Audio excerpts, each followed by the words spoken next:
Station, this is Houston. Are you ready for the event? Houston, this is Station. We are ready for the event. Houston ACR, this is Mission Control Houston. Please call station for a voice check. Station, this is Houston ACR. How do you hear me? Houston ACR, we have you loud and clear. How us? I hear you loud and clear. Please stand by for opening remarks. Hello, I'm Jason Downey, Chairman of the State Board of Education of the state of Georgia and a resident of the Middle Georgia community. Dames Ferry Elementary is a STEM-certified school located in Gray, Georgia, which is a small rural town in Jones County, Georgia, right here in the middle of the state of Georgia.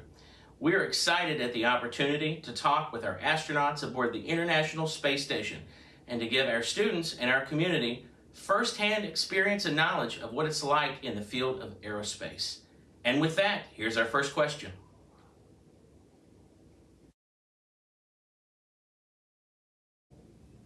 Hi, my name is Morgan, and my question is, how do you know if it's day or night in the International Space Station? Hi, Morgan, and thank you, Mr. Downey, and to all the students of Dames Ferry. Welcome to the International Space Station.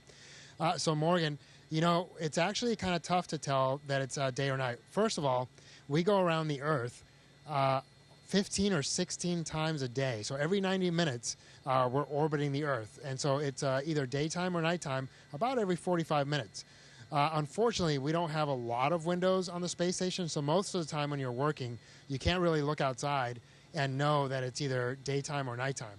But even if we could, it'd be kind of hard if that was changing every 45 minutes. So really, we just base it on the lights that we have on. So we operate on what's called GMT, or Greenwich Mean Time.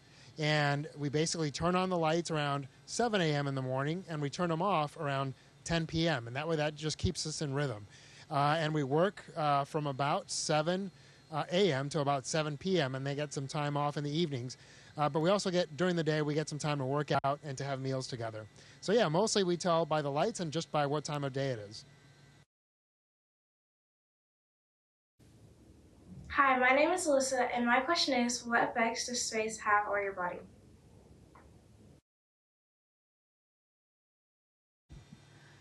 Hi, Alyssa. So I just got up here a little over a week ago, and the first thing I noticed was how disorienting it was. On Earth, you know, we have the sensors in our inner ear and gravity telling us which way is up and which way is down. But here on the space station, you know, you can quickly make the ceiling the floor and vice versa. And so it was really confusing to me at first. Also, something you may notice when you see astronauts is they might look a little puffy in the face. I'm just kidding. We have fluid shifts from, you know, again, we're used to being in 1G on Earth, but once we come up here, we don't have that anymore. And in terms of other effects, we're studying a lot of those. We've seen that we can counteract a lot of them with exercise, keeping our bone and muscle mass and bone density where they were before we left Earth. And we're studying a lot of changes in our organs and our eyes from all the effects. Hi, my name is Lily, and my question is, what is the most intense typing training you had to go through before going into space? Hey, Lily.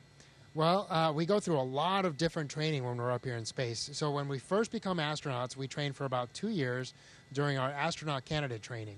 And that's when we learn to do spacewalks in our spacesuits. We learn to fly a jet so we can think a little bit more quickly and make decisions in a very intense environment. We also learn the Russian language, and we learn a lot of things about the International Space Station. And so because we all come from different backgrounds, for some people, different things are more challenging than others. I think all of us think that physically, the spacewalk training is probably the most challenging. The spacesuit itself weighs about 300 pounds, and you practice in this gargantuan pool. And so you're essentially weightless in the pool, but just moving that much mass through water is very challenging. Academically, learning Russian can be very challenging, but for some people, flying can be really hard because you're doing flips and turns sometimes, and for some people that just makes them feel sick. So it doesn't feel great. So yeah, there's lots of really fun training, but also very challenging training. But the cool thing is we all get to learn a lot of new things. Hi, my name is Annie, and my question is it true that you must be able to speak other languages to communicate with other astronauts on the International Space Station? Hi, Annie. That's a great question. So, as you said, it's the International Space Station. Right now, we have astronauts from 4 different countries on board.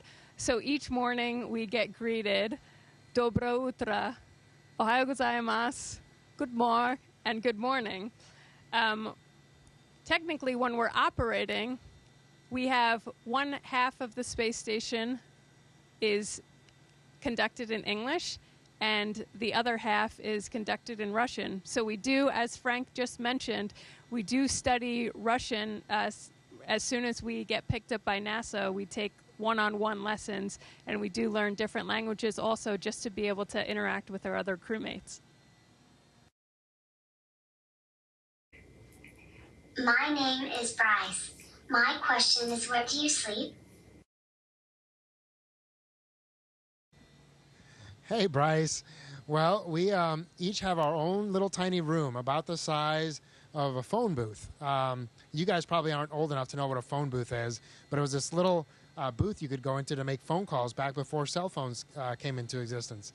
And so they're called crew quarters, and in there we have sleeping bags. We also have a computer that we can send emails on or make calls to our family on. And then we have little odds and ends in there. So it's about the size of a phone booth. The cool thing about our crew quarters is they're essentially all lined up in one area. And so somebody sleeps on the side, somebody sleeps on the floor, on the other side, and then somebody sleeps on the ceiling. But we all feel exactly the same because, again, there's really no sense of direction up here because we're weightless. And so once you're in there, everybody feels like they're facing the same direction, even though we're all facing 4 different directions. Hi, my name is Taylor, and my question is, how fast does a rocket accelerate when it is launching off into space?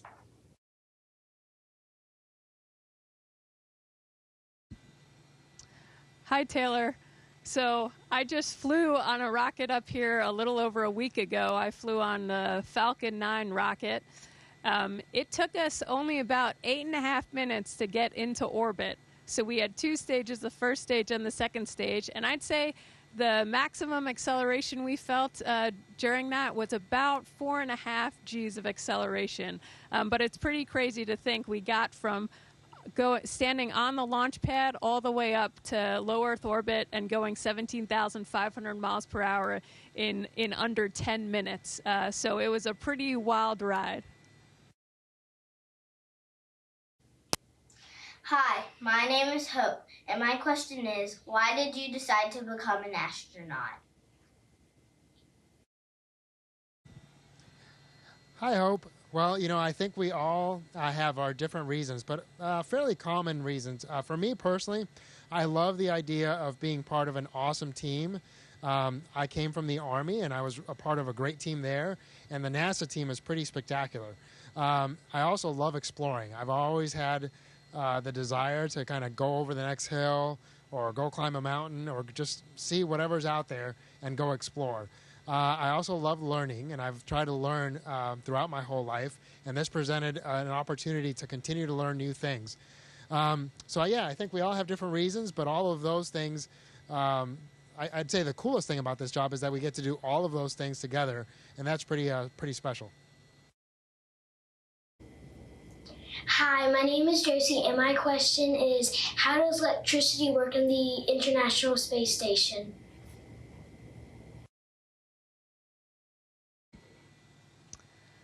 Hi, Josie. So if you've ever seen an image of the International Space Station, you'll see that we have these big solar arrays out there. We have 4 pairs of solar arrays throughout the space station, and those basically take energy from the sun and convert it to electricity, and then we distribute that throughout the whole station. Actually, just recently we installed upgrades to those solar arrays, and Frank took part in those spacewalks. Do you want to talk about those at all? Sure. Yeah, so it was a lot of fun to go out there and essentially Hi, add a my little name is- part to the space station. And those solar arrays are going to provide a lot more power, which is really important as we start to grow the International Space Station, bring commercial partners on board. So we're going to need more power. So it's really important that we got those out there. Hi, my name is Lyndon, and my question is, how many times does the International Space Station orbit in the Earth in one day? Hey, Landon, that's a great question. Like I said before, I think most days we orbit the Earth about 16 times. It kind of depends on when you are in your orbit when it crosses midnight. So 15 or 16 times a day.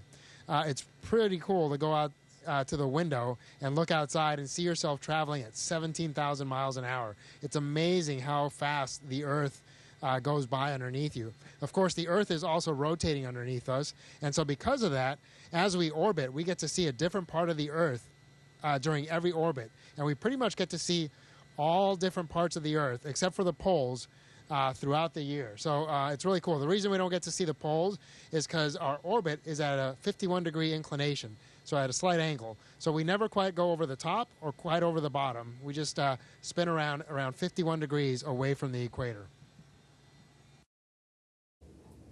Hi, my name is Blaze, and my question is, how do you keep active on the International Space Station?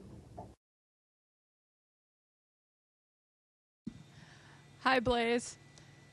So it's actually very important that we stay active up here because since we don't get the normal exercise from moving around, a lot of our muscles that we would normally be using back on Earth aren't being used on a daily basis. So what we do instead is we work out every single day. We're scheduled for 2 hours of exercise. We have what's called the ARED. It's an active resistive exercise device. And that basically uses vacuum tubes to create resistance. And that's how we lift and work out and get strong.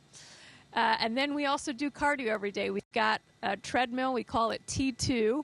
And so we basically wear a harness, and that pulls us down to the treadmill, and we can increase or decrease the load that we feel as we run or walk on the treadmill. And lastly, we have a stationary bike up here we call CVIS. And for me personally, that's been the most difficult part because on Earth, you know, you can use your weight to help push those pedals down, but up here, it's all your legs doing it. So we stay very active up here. Hi, my name is Cameron, and my question is can you fall down in space since there's zero gravity? Hey, Cameron, you know, that's a great question. So unfortunately, or maybe fortunately, no, we can't fall down. So if we just let go of our feet, which is kind of what we hang on with most of the time. We use our feet on these little rails at the bottom of what we call the floor here, and that's what keeps us standing up. But if we let go, we'll just kind of float away, and you can just push yourself back down. You come down. Now, what you can do is you can run into things a lot, and that's because if you don't push yourself in just the right way, physics comes into play, and your vector has to be just right. Otherwise, you may go off to the left or up high, depending on which way you push yourself instead of the way you intended to push yourself. But no, you can't fall down, but it can be a lot of fun to fly around here. Hi, my name is Isaac, and my question is, why do moon rocks not float in space like everything else?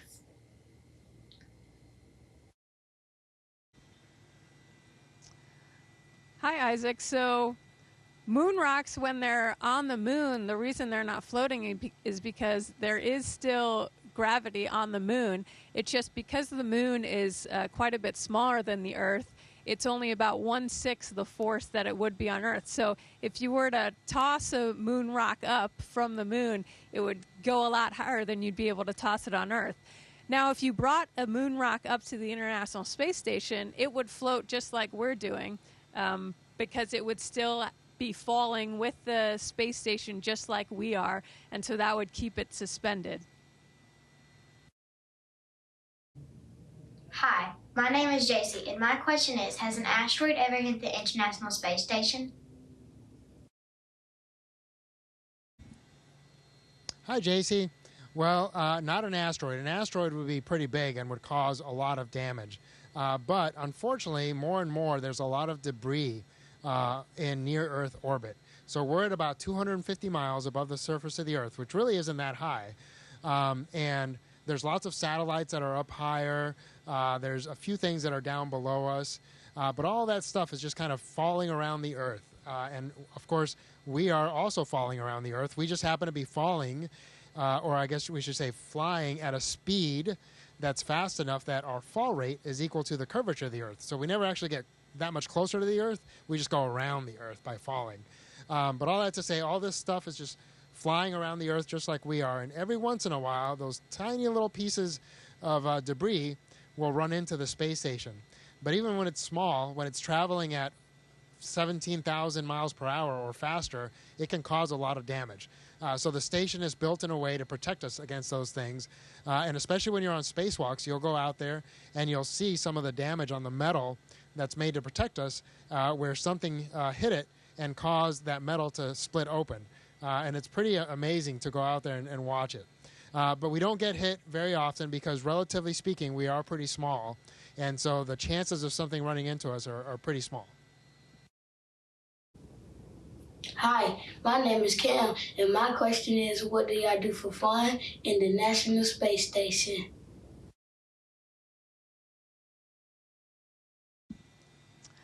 Hi, Cam.